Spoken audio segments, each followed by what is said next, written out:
नमस्कार मित्रांनो, मी तुमचा सहकारी मित्र भूमेश आणि बीके भूमेश या आपल्या छोट्याशा चॅनलमध्ये तुमचं मनातून सर्वांचं स्वागत. मित्रांनो, आज आपण बसलोय एका डोंगराच्या पायथ्याशी. डोंगर म्हणजे एक खोब्रामेंढा हे एक गाव आहे जे गडचिरोली जिल्ह्यातील कुरखेडा तालुक्यामध्ये येते. आणि त्या डोंगराच्या पायथ्याशी आम्ही बसलोय, जिथून डोंगराच्या पायथ्याशीच एक खोब्रागडी नदी निघते. ती नदी आणि खोब्रामेंढ्याचं मंदिर हे आम्हाला पाहायचं होतं आणि त्या डोंगरावरती आम्ही येऊन बसलो. बसल्यानंतर आम्ही तुम्हाला दिसत असाल एक 3 बंदर टाईप. बंदर नाही आम्ही बंदर नसलो म्हणून, पण बंदरापेक्षा काही कमी नाही आहोत. तर हा मुद्दा हसण्याचा नाही, तर अशाच काहीच्या विषयावरती आज आपण अभिप्राय घेणार आहोत. आमचं कुठल्याही पद्धतीचा जे विषय होता, जे माझ्या डोक्यात आलं होतं ते सांगायचं होतं. तसा ब्लॉगचा चॅनल आहे आपला ब्लॉगचा, पण हा असा विषय होता ज्यामध्ये मला वाटलं की थोडक्यात का होईना आपली चर्चा नक्कीच व्हायला पाहिजे, त्यात हा विषय नक्कीच यायला पाहिजे. दुसरं म्हणजे की यांच्याशी त्या विषयाबद्दल काही आपलं चर्चा नाही, मी डायरेक्ट तो विषय आणणार आहे.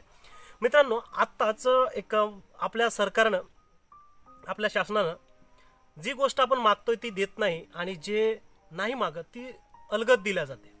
एक विकासाच्या नावाखाली कुठलं तरी एक आमिष देऊन, म्हणजे लाडू देऊन आपलं ताटलं घेऊन जातात. असंच म्हणजे उदाहरण आज आपल्या गडचिरोली जिल्ह्यामध्ये शासनानं दारू निर्माण करण्याची नवीन फॅक्टरी आणण्याचा एक नियोजन किंवा निर्णय घेतला आहे. आणि येत्या लवकरच काही दिवसामध्ये किंवा काही वर्षामध्ये आपल्या गडचिरोली जिल्ह्यात सुद्धा एक दारूची फॅक्टरी येणार आहे. म्हणजे कालांतरानं आज जे आपण आपल्याकडं जो एक आदिवासी समुदाय त्याची परंपरा, त्याची संस्कृती, त्याचा देवधर्म जपण्यासाठी जी दारू काढते आणि त्यासाठी तो एक त्यासाठी प्रमोट नसला, परंतु तो एक घरगुती होममेड दारू जरी स्वतःसाठी वापरत असला, पण ती त्याच्या शरीरासाठी घातक जरी नसली, पण म्हणजे त्याच्या शरीरासाठी उपयोगी जरी नसली, परंतु घातक सुद्धा नाही आहे. परंतु दारूची कंपनी लागल्यानंतर निश्चितच ती शरीराला घातक नक्कीच असणार आहे. आम्ही जिल्ह्यासाठी, शाळेसाठी रस्ते मागतोय, मुलांना शाळेत शिकण्यासाठी शाळा मागतोय, शाळेसाठी आपण कम्प्युटर किंवा डिजिटल शाळा मागतोय, ते भेटत नाही. शाळेला इमारत भेटत नाही, शाळेला बसण्यासाठी चटई, बेंच, पाटी, पुस्तक कुठलंही भेटत नाही. जेवण करण्यासाठी व्यवस्थित जेवण भेटत नाही, परंतु दारू कधी मागली नाही, आम्हाला दारूची कंपनी भेटत आहे. यावरती काय वाटते, तर संजयला विचारू, तुला काय वाटते यावरती?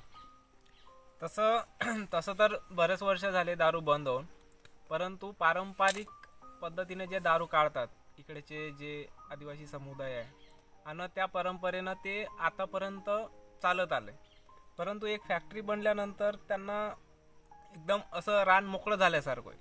मग त्यामध्ये मोठे माणसं तर सोडा, पण लहान मुलांचा सुद्धा त्याच्यामध्ये सहभाग राहील, जे 18च्या अंडर आहे. तर मला असं वाटते का त्यांचं कुठंतरी नुकसान होईल. त्यानंतर दारू जर जास्त झाली तर मग इकडे शाळेचं प्रमाण जो आता फार कमी आहे, गव्हर्नमेंट म्हणते का इकडे डेव्हलपमेंट झालं भरपूर, पण अजूनही इकडे जो एज्युकेशनचा लेवल आहे तो अजूनही खूप काही कमी आहे. तर मग कुठंतरी त्यालाही आळा बसल, अजून मुलं शाळेमध्ये जासाठी माघार घेतील आणि अजून आईबाबांना स्ट्रगल करावं लागतील. निश्चितच एक पत्रकाराच्या भाषेमध्ये जर का सांगायचं झालं तर दारूची कंपनी बनल्यानंतर जिल्ह्यातल्या युवकांना रोजगार भेटल. दुसरं असं की इथला जो महुवा निघते, जो काही पारंपरिक ज्या संसाधनं निघतात, त्यांना एक बाजार भाव भेटल. यावरती तुला काय वाटते की ते भाव भेटलं ते योग्य, की आमची पुढची पिढी चालण्यासाठी काहीतरी हे नको बनायला पाहिजे हे योग्य?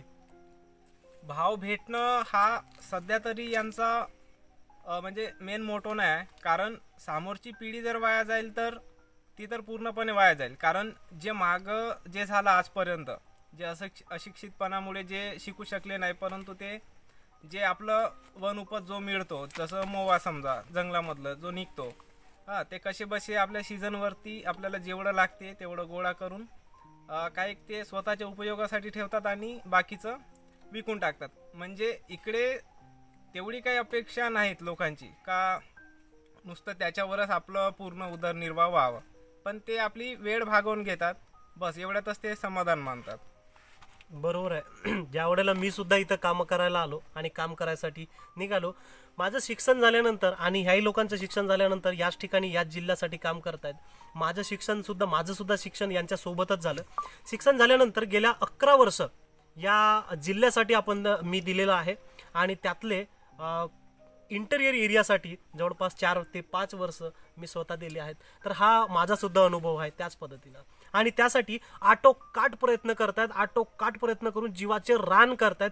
वेगवेगळ्या संस्था, वेगवेगळ्या संघटना, वेगवेगळ्या लोकांच्या कमिट्या ज्या नेमून खूप आटोकाट प्रयत्न करतायत. इथल्या आदिवासी महिला सुद्धा असं जीव तोडून प्रयत्न करतायत की कंपनी बनायला नको. आणि प्रणय सुद्धा आमच्या टीममध्ये नेहमीच सहभागी राहते, आमच्या व्हिडिओमध्ये फुकट येत राहते नेहमीच. तुला काय वाटते यावरती? आपला हा जिल्हा मागास आहे आणि मागास जिल्ह्याची ओळख आहे. तर आपला आदिवासी समाज हा संस्कृती म्हणून महुआ काढतात आणि पितात. पण एखादी कंपनी जर आला तर इथं काय होते, ठेकेदार तयार होतात, बरोबर आहे. आणि आपण हे स्वस्त्यामध्ये विकून त्यांना महुआ ते काय करतात, तेच दारू काढून आपल्याला महागामध्ये देतात. आखरी तिथं फायदा काहीच नाही. नशा तर त्या दारूची होत आहे, या दारूची होत आहे.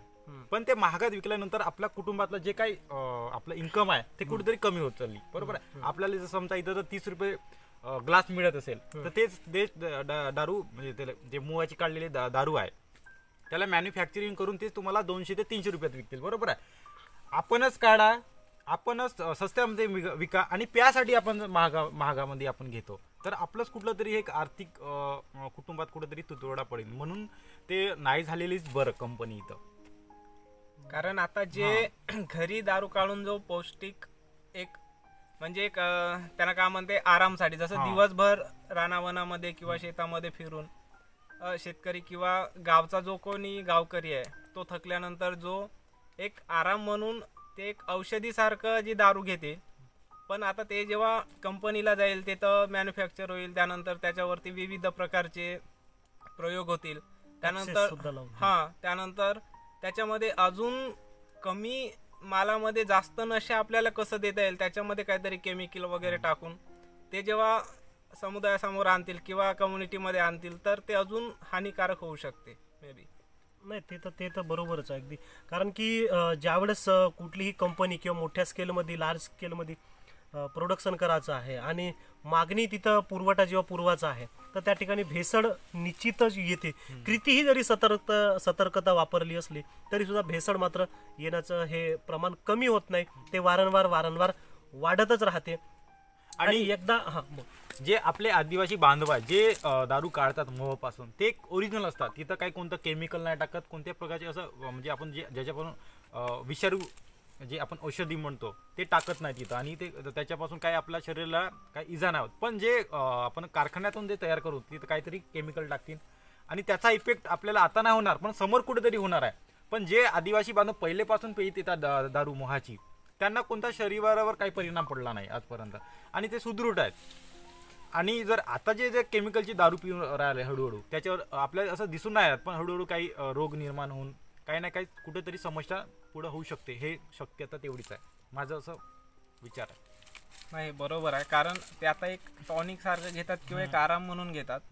परंतु जेव्हा लार्ज स्केलमध्ये किंवा मोठ्या प्रमाणात जेव्हा दारू मिळायला लागेल तर तेव्हा मग अजून जास्त नुकसान होण्याची शक्यता जास्त आहे. जसं आता प्रणयनं म्हटलं की आता जसं 30 रुपये किलो समजा आपल्या एरियामध्ये मोवा असेल आणि ते जर आपण कंपनीला 30 रुपये किलोनं विकू, त्यानंतर मग ते दारू काढल्यानंतर तेच 30 रुपयाची दारू आपल्याला 60 रुपयामध्ये, 70 रुपयामध्ये किंवा 100 रुपयामध्ये मिळेल.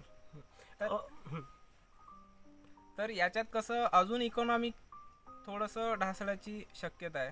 कारण इकडे जसं आजपर्यंतचा अनुभव म्हणजे 1-1.5 वर्षाचा अनुभव सांगतो का इकडे पाहिजे तेवढी जे रोजी आहे शेतकऱ्यांना किंवा मजूरदारांना तर ते खूप कमी आहे. म्हणजे एक उदरनिर्वाह करण्याकरिता खूप कमी आहे. त्यानंतर इकडे फॅसिलिटीजचं तर काही तेवढं विषयच नाही. कारण फॅसिलिटीज जर पुरवतो म्हटलं तर यांना इकॉनॉमिकली म्हणजे डाऊन आहे. तर मग हे एक कारण होऊ शकते इकॉनॉमिकल डाऊन व्हायसाठी. निश्चितच. आणि परत माझं एक असं मत म्हणत आहे आणि मलाही असं वाटतंय की ज्या वेळेला कंपनी आज कंपनी नाही आहे आपल्या जिल्ह्यामध्ये, गडचिरोली जिल्ह्यामध्ये कंपनी नसल्यानंतर ते हातभट्टीतून दारू काढतात आणि दारू काढल्यानंतर ती स्वतःसाठी, स्वतःच्या कुटुंबासाठी किंवा स्वतःसाठी ते वापरतात आणि ती ऑर्गॅनिक आणि प्युअर राहते. त्यात यदा कदाचित पुढं कंपनी आली आणि कंपनी बनल्यानंतर हे निश्चितच होईल की कंपनी जर का इथं उभी झाली तर कंपनी काय करेल, आपला स्ट्रक्चर उभा करण्यासाठी प्रयत्न करेल, आटोकाट प्रयत्न करेल. आणि प्रयत्न करत असताना काय होईल कदाचित की कंपनीकडे लायसन असेल दारू काढायची, बरोबर. कंपनीकडे लायसन असेल दारू काढायची, मग ज्या वेळेस समजा एखाद्या ठिकाणी कंपनी उभी झाली, त्याच्या परिसरातलं जे काही जेवढे काही गावं आहेत त्या गावांमध्ये ते दारू काढू देणार नाही. कारण की कंपनीचा एम्प्लॉय किंवा कंपनीचा ठेकेदार किंवा कंपनीचे एजंट ते लोक काय म्हणतील, आमच्याकडे दारूचा परवाना आहे, आमच्याकडे बरोबर आहे, तर तुम्ही दारू घरी काढू शकत नाही, हे रिस्ट्रिक्शन आणतील. आणि यदा कदाचित सिस्टीमला सुद्धा ते हातामध्ये घेतील आणि सिस्टीमला हातामध्ये घेतल्यानंतर आणि जवळपास आपलं जे देशाचं असो किंवा राज्याचं असो, दोन्ही सिस्टीम हे पैशाच्या पुढं आजही झुकते. आणि आम्ही सुद्धा ठाम या गोष्टीसाठी सहमत आहे. कोण कशा पद्धतीने विचार करते माहिती नाही, परंतु सिस्टीम हे पैशा पुढे झुकते हे मात्र आजही मी एक समाज कार्यकर्ता असलो म्हणून काय झालं, मात्र नक्की ह्या गोष्टीशी सहमत आहे की सिस्टीम ही पैशा पुढे झुकते. यावेळेस काय होईल की कंपनीने जर का पैसा दिला किंवा पैशा पुढे जर का सिस्टीमला झुकवलं, तर ते सिस्टीम सामान्य माणसाच्या मागं भिडेल आणि ते बोललं की तुम्हाला दारू काढता येणार नाही कारण की तुमच्याकडे परवाना नाही. आणि कंपनीकडे परवाना राहील कारण की ते परवान्याशिवाय तर दारू काढणार नाहीत, तर ते परवान्यानं दारू काढेल आणि सामान्य माणसाला दारू काढण्याचा परवाना नाही. त्यामुळे काय होईल, आमचीच दारू काढण्यासाठी ज्या आम्ही परवानगी देऊ त्या कंपनीला, उद्या चालून आमचा परवानगी तेच हिसकावून घेईल आणि शेवटी पर्यायी राहणार नाही आपल्याला. जर का दारू प्यायची आहे, इव्हन आपल्या देवधर्माला जरी दारू अर्पण करायची आहे किंवा दारूशिवाय आपली पूजन होत नाही, बरोबर आहे, आदिवासी याच्यामध्ये तर दारूशिवाय पूजन होत नाही, ती दारू पूजेसाठी आणायला सुद्धा कंपनीतून किंवा कंपनीच्या एजंटकडून, कंपनीच्या दुकानाकडून, कंपनीच्या स्टॉलकडून आपल्याला विकत नक्की घ्यावं लागेल. बरोबर.